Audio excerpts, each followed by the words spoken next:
म बालेन्द्र शाह नेपालको सार्वभौम सत्ता र राजकीय सत्ता नेपाली जनतामा निहित रहेको नेपालको संविधानप्रति पूर्ण वफादार रही सत्यनिष्ठापूर्वक प्रतिज्ञा गर्दै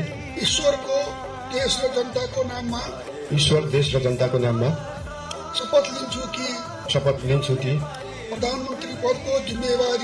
प्रधानमन्त्री पदको जिम्मेवारी प्रचलित कानूनको पालना गरी मुलुक र जनताको भलो चिताई कसैको डर नमानी पक्षपात नगरी पूर्वाग्रह वा खराब भावना नलिई इमानदारीका साथ गर्नेछु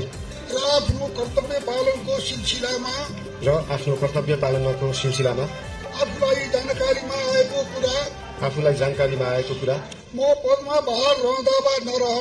म पदमा बहाल रहँदा वा नरहँदा जुनसुकै अवस्थामा पनि प्रचलित कानूनको पालना गर्दा बाहेक अरू अवस्थामा कुनै किसिमबाट पनि